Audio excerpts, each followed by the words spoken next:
General Ibrahim Babangida is arguably the most enigmatic personality to have graced the Nigerian military and political scene since 1960. Since his ascension into power, from his days as a young military officer to the roles he played in all the successive coups d'etats in the country and to his time as the military head of state, tales of General IBB, as he is fondly called, are legion. Over the years, the name IBB has been linked with several conspiracy theories, most notably the annulment of the June 12 election, the unsolved death of Dele Giwa, and allegations of large-scale and wanton corruption during his tenure in office. IBB is many things to many people. He has been described as an evil genius, a Maradona, and a benevolent dictator by the Nigerian media.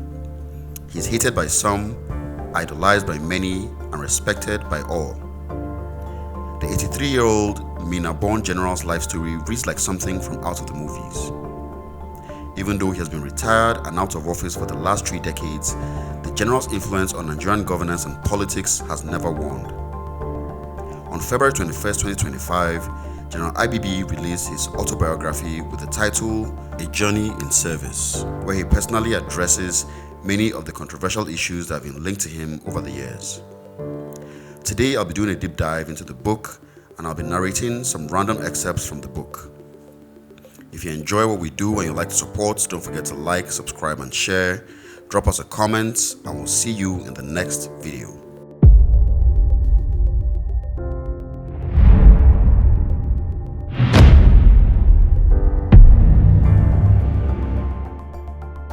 So again, the book is called A Journey to Service, an autobiography of General Ibrahim Babangida. It was published in 2025 by Bookcraft, 23 Adibajo Street, Konji Layout, New Bodija, GPO Box 16729, Ibadan, Nigeria. And to kick off the review, I'm going to do a narration of the prologue by the General himself. Over 3 decades have passed. Though I have been out of formal office for this period, I never exited national service for one day. Nigeria is an ongoing work in eternal progress, a journey without an immediate end. I have therefore remained on duty for Nigeria round the clock. For those in my generation and those immediately after us, especially the privileged few who have held positions of responsibility, the Nigerian journey is a labor of love, a privilege to serve our patrimony. Even after it ends, its aftermath and consequences remain with us, sometimes for life. I embrace this faith with complete confidence and as a patriotic responsibility. Since we left office, the desire to share recollections of my national service days has persisted. Family members have been insistent in their polite reminders. Friends and compatriots have kept asking me to share my recollections. Associates and curious Nigerians have demanded that I tell my side of the story. People have asked that I share the high points of my national journey to benefit posterity. I have granted the most media interviews of all former Nigerian leaders. This book may disappoint those whose eagerness for my memoirs is driven by curiosity about the more dramatic moments of our tenure. This is not a book about finding blame, inventing excuses, or whitewashing known facts. I have no separate story to tell solely about the drama of state affairs under my watch. We live in a country where primarily uninformed commentators are often the final judges about the events they know little about. But because I had the honor to lead a chapter in our national journey, my brief encounter with authority and responsibility may interest those with fair minds. I have allowed time to pass. 3 decades is a generous allowance. It was necessary to allow a cooling off period so that the generation that witnessed our days in office would have time to reflect, to experience other administrations, and be in a position to situate our contributions correctly. It has also been time enough to allow a new generation, those now in their 20s and early 30s, to relate to our tenure as part of national history.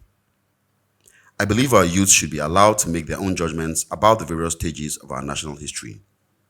That process has begun. especially from what I see now on social and legacy media platforms. My belief in the ultimate verdict of history is starting to manifest as we wrestle with the same issues of nation building that engaged my colleagues and me more than 30 years ago. This book, strictly speaking, is not the memoirs of the Babangida years in office that many have been expecting. It is not a treatise on the more sensational subjects that our public has been led to define as our main milestones. Instead, it is a personal narrative of my Nigerian journey. I retell here the outlines of my path through a life of normal childhood, school days, military training, and a career path in the military that history compelled to lead me to the apex of national service as President and Commander-in-Chief. My Nigerian journey is like no other because it has been an odyssey of encounters with the unexpected. Even the most normal journey through life is a network. It connects many people, friends, associates, classmates, schoolmates, professional colleagues, and even family. No life is lived in isolation. In a sense, this book is a lasting tribute to all those friends, family, compatriots, and colleagues I encountered along the way and whose lives contributed to the person I became. Even less isolated is life in public service in a leadership position. This book is a testimony to a life lived in providence and in the company of others with whom our paths crossed. During my Nigerian journey, I led our country in a direction dictated by the challenges of national and world history at the time. My colleagues and I defined Nigeria's mission as we saw fit. As a military leader in a political role, my colleagues and I acted in the best interest of the nation and its people at the time. Nothing has altered my fundamental beliefs and convictions about Nigeria's essence and mission in the last 32 years. I believe in the free spirit of the Nigerian. I believe in the unity, diverse strength, and multiculturalism of Nigeria. I believe that Nigeria's manifest destiny is to become a beacon of stability and prosperity for the black man. Above all, I believe in a fair Nigeria with equal access to available opportunities for all our citizens. I believe ultimately in a Nigerian dream free from sectionalism, sectarian divisions, and ethnic and other divisions. I believe in a nation where honest hard work can transform individual fortune to the highest point of achievement. If you ask me again, I would say repeatedly that the defining creeds of Nigeria should be justice and freedom. Over the years, memory has dimmed and recollection may have lost acuity. But my recollection of the basic outline of my journey remains precise. Therefore, the persons I mention or invoke here may not be on the definitive list. In my role as president, a sense of collective responsibility was uppermost. We devolved authority but never ultimate responsibility. Because my presidency's guiding vision was essentially mine, I take ultimate responsibility for whatever successes we achieved and for whatever mishaps proved unavoidable. The path of leadership is undulating. The ups and downs of human actions are the stuff that history is made of. No regime is immune from the inevitability of unforeseen fortunes. I offer this personal testimony of my life and journey through Nigeria's path to the public. I hope our modest contributions will remain a legacy for future generations. In Nigeria, I believe. Ibrahim B. Babangida, GCFR, Mina, July 2024.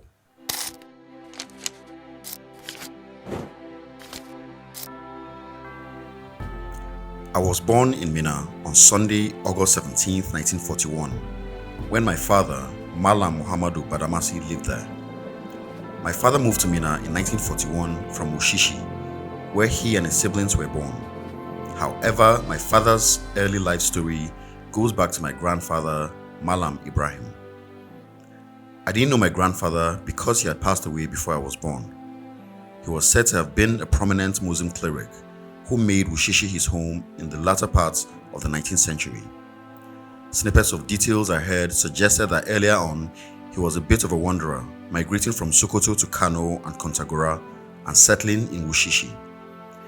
He was said to be so prominent that his views on religious matters and the town's administration were greatly sought after.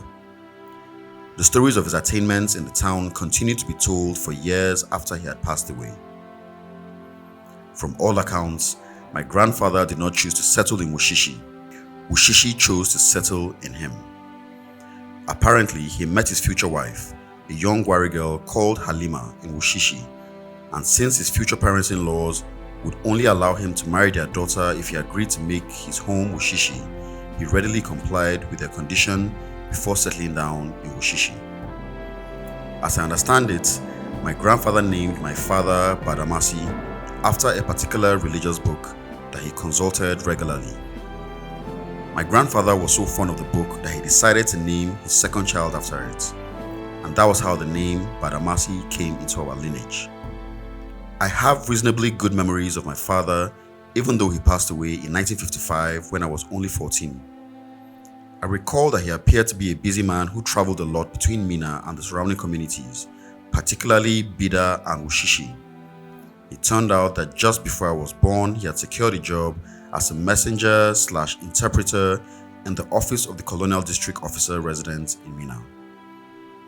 He was forced to move from Wushishi to Mina in 1938 because of work demands. At the time, Mina was the headquarters of what was known even then as the Niger province, and as I will show presently, Mina was unquestionably the most famous town in the area in the templates of the colonial administration. But before he left Wushishi, my father met and married a beautiful light-skinned Gwari girl, Ina Aishatu, who would become my mother. I was my mother's second child in a family of 6. 4 others died in infancy. My older sister Halimatu died before I was born. Then came another girl after me, Nana, who also didn't make it past infancy. A set of female twins, Hassana and Husseina, followed Nana, who hardly made it past childbirth. The last child was my surviving sister, who was named Gambo, a name that goes to a child that comes after a set of twins, sometimes akin, I believe, to the Yoruba name Ido. However, shortly after my sister was born, my parents divorced and my mom decided to take Hanatu Gambo and me back to her home in Wushishi. My maternal grandparents wanted us to grow up in Wushishi, which was a small village at the time. Wushishi was so small that everyone seemed to know everyone else. I was promptly enrolled in a Quranic school and commenced a journey which, in the views of my grandparents, was in my best interests. Again, it is essential to remember that in 1947, Wushishi was a rural village. What I remember most about the short stay in Wushishi was that there was always frightening fire outbreaks during the Harmattan season. And when that happened, we would all scamper for refuge, but only after many of the thatched houses had been destroyed.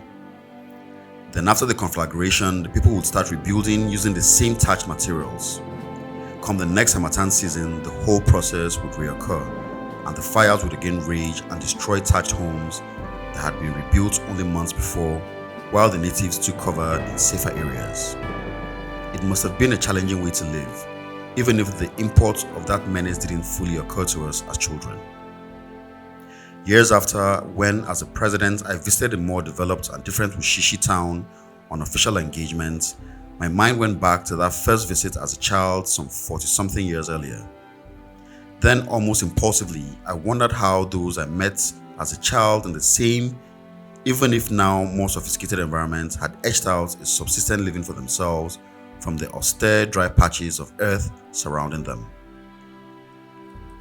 From the outset, my father opposed my growing up in Wushishi, but even more important to him was his desire that I acquire a Western education. While he wasn't opposed to the fact that I was being made conversant with the Quran, he was more convinced that I needed to go to school and that if I didn't, I would become a local village man. His closeness to the colonial officers he worked with, particularly the local clerical staff who basked in the benefits of their positions, would have exposed him to what he saw as the benefits of Western education. The arguments between my father on the one hand and my mother and maternal grandparents on the other went on for months. Finally, my father got his way and took Hanatu Gambo and me back to Mina.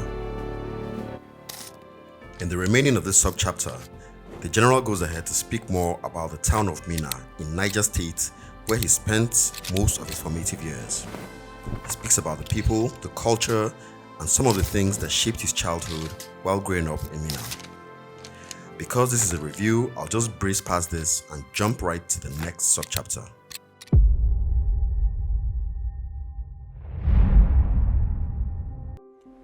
It was a privilege to have gone to what is today known as Government College, Bida. Although founded by the colonial government in 1912 as a provincial middle school, admission to the school at inception was problematic. With its primary focus on areas around what is today's Niger State, the British colonial government held back entry into the school until it was sure that the institution could be fully equipped with teachers and other facilities. Therefore, the first set of 60 students, who incidentally were beneficiaries of one of the best equipped schools of its time, did not resume until 1914, 2 years after the British formally founded the school. As the school's operation expanded, its name changed. Between 1929 and 1953, it became known as Bida Provincial School. It was called the Provincial Secondary School between 1954 and 1966, which included our years in the school, 1957 to 1962. After 1966, the school's name changed to Government Secondary School Bida, and then finally it became Government College Bida, which has remained its name to date. When I arrived in 1957, I was 16 and my school admission number was 211.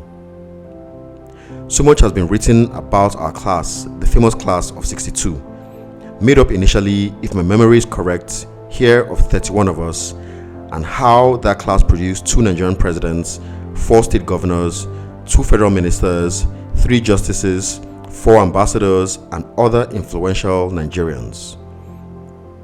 The school is also known to have produced a former Chief Justice of the Federation, Honorable Justice Idris Legbo Kutigi. Both Honorable Justice Jibrin Ndajiwo and Honorable Justice Abdullahi Mustafa are prominent alumni. The school has also produced Ambassador James Tsado Kolo, Ambassador Abdurrahman Gara, Professor Jerry Gana, Senator Awasi Ukuta, and the following emirs of Suleja and Kontagora, Malam Awal Ibrahim and Alhaji Saidu Namasaka, respectively. Admittedly, when my classmates and I came in 1957, we were quite a handful.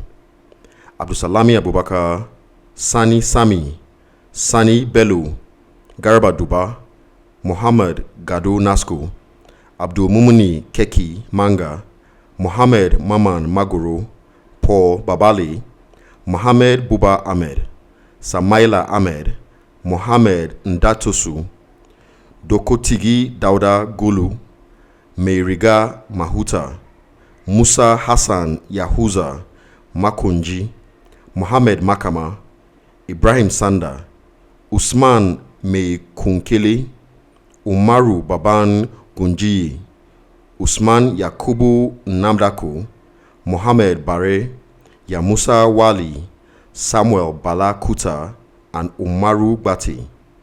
Mamanjia Vasa joined us from Suleja in Form 3. Yet none of us foresaw what fate had in store for us and how things would play out later in life. We were just impressionable young teenagers, acutely conscious of how lucky we were to enter the precincts of what was then the only secondary school in Niger Province, a prestigious institution with a reputation that preceded it no more. Some of us came with fictitious tales about what Bida looked like. Before my departure to Bida, I had picked up stories of ghosts, witches, and wizards that populated Bida at night. I was so frightened that I went to my maternal grandfather, the chief imam of Minna, for advice on confronting that menace. He promptly wrote a small Arabic text on paper and told me to commit it to memory. If I encountered a witch or a ghost, the instant recall of that Arabic text, according to my grandfather, would cause the ghost to vanish. Fortunately, I didn't need to use the text because I never confronted ghosts or wizards throughout my 5-year stay in Bida. Instead of ghosts and spooky spirits, what we encountered on arrival at the college was a serene atmosphere that sprawled on an expanse of Sahelian vegetation that was itself an inspiration. But even more importantly, we felt and knew, even as 16-year-olds, that Bida sat on a terrain with a rich past as the capital of the ancient Nupe kingdom. This history preceded even the exploits of Tsode, the first Etu Nupe, supposedly the son of Ata of Ida, who was said to have founded the Nupe kingdom in 1531. By the time we graduated from Bida in 1962, we had learnt a lot more about Bida's rich past and imbibed much of its cultural beauty. For instance, we learnt that in 1835, Nupe became part of the Fulani Empire, and that the famous town wall that encloses 5 square miles of the city was begun during Emir Masaba's second reign, from 1859 to 1873, when Bida was the most powerful kingdom in central Nigeria. We also learned that Bida's trade relations with the British Royal Niger Company were established as far back as 1871, and that after the British occupation of Bida in 1901, what used to be known as Nupe Emirates became known as Bida Emirates, which was then incorporated into the newly created Niger province and by extension into the Northern Nigeria Protectorate. That emirate, the Bida Emirates, has stood to this day since 1901, headed at different times by such distinguished emirs as Muhammadu Dan Umaru Maijigi from 1901 to 1916, Bello Dan Maliki from 1916 to 1926, Malam Saidu Dan Mahmudu from 1926 to 1935, Malam Muhammadu Ndiaku Dan Muhammadu from 1935 to 1962, Usman Sarkidan Malam Saidu from 1962 to 1969, Malam Musa Bello from 1969 to 1975, and Umaru Sanda Ndiaku from 1975 to 2003. The current emir, of course, His Highness Yahaya Abubakar, who has been in office since 2003. No one needs to be reminded that one of Bida's great gifts to the world is his craftsmanship, his glass beads and bangles, his notable brass and copper goblets, his beautifully dyed cotton and silk clothes, and his uniquely designed raffia hats and mats by craftsmen and women who go back several generations. I will never forget the fascination with which I viewed these artifacts when I first encountered them in Bida. There was also something intuitively satisfying for us as young students at Bida to know that we were surrounded by much of early Nigerian history. For instance, terribly hot, with temperatures exceeding a sweltering 85 degrees Fahrenheit. Whenever that happened, senior students would cramp their beds outdoors at night to escape the heat, abandoning us junior students in our steaming hot rooms. So one day, in defiance of the seemingly unfair established rule, I led the junior students to move their beds outside to enable them to enjoy the cooler air too. Suddenly, all hell broke loose. The head boy, Garba Paiku, Dada, the son of my primary school arithmetic teacher, Yakubu Paiku, confronted me. The head boy had known me from Mina, and his father had put me under his care. But that didn't stop him from taking umbrage at me for leading the protest and breaking an established school convention. After we deliberated on the matter, he gave into my point of view and allowed us junior students to stay outside whenever it was unbearably hot. That incident probably earned me the respect of a handful of students. But talking of rebellion at Bida, one of the most rebellious and fastidious of us was Sani Bello, who ironically was much smaller than most of us. But his size was inversely proportional to his big ideas. We called him the small boy with big ideas. Not surprisingly, Sani belonged to another group in school, the self-styled rebellious Nepo group, which was led, I believe, by Sani Sami. That group was notorious for being troublesome and quarrelsome with teachers and the school authorities. This group of radical students claimed to have been influenced by the political views of the late Aminu Kano, whose political party, the Northern Elements Progressive Union, NEPU, espoused populist egalitarian theories that differed from those of the mainstream politics of his era. Looking back now, some 62 years after we left school, it is evident that we enjoyed ourselves at Bida. We studied hard, but also enjoyed ourselves. I was far from being an A student. At best, I was a good average student. Even at that time, I had no illusion about my capabilities. I knew what I thought my strengths and weaknesses were, but I also knew that collectively the class of 62 made the best year of its years at BIDA, partly because, as I said earlier, our teachers compelled us to soar even beyond heights that seemed hitherto unattainable. The principal at BIDA during my time was Mr. S.A. Skilbeck, a strict Englishman who had been transferred to BIDA from Barewa College, Zaria. Apart from being headmaster, he also taught mathematics and geography. But he was such a strict teacher that he was not a favorite of most of us. I always suspected from his mannerisms that he was a retired Royal Air Force officer who might have taken part in combat during World War II. Because one of my favorite subjects was English, it's hardly surprising that one of my favorite teachers was my young English teacher, Mr. Leonard George Bill. Mr. Bill had come to us from Government College, Kefi, and exposed some of us to new startling beauties of English literature. We got on so well that some of my classmates thought Mr. Bill was unduly favoring me in their award of grades. But among our teachers, Nigerian and expatriates, Mr. Leslie Akande stood out. And that was a view practically shared by all of us. He was a star with the students, partly, I suspect, because of his rebellious streak. He was also young. Indeed, he was only a few years older than us, his students. So we saw him as part of us.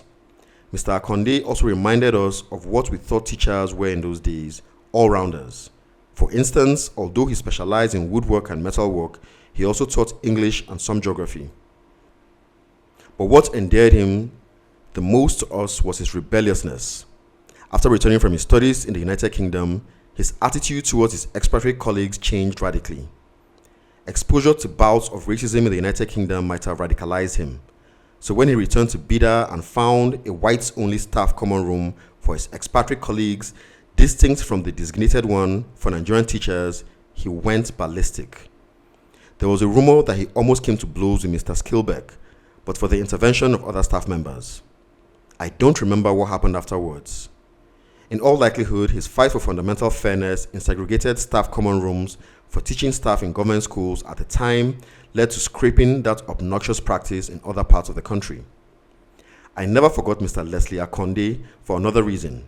Because I was an averagely good student in mathematics, he insisted that I study engineering. I took his advice and decided I would be an engineer, but I never became an engineer. The closest I came to becoming a mechanical engineer was when I joined the Armored Corps of the Nigerian Army and had to handle, among other things, the repair of armored tanks.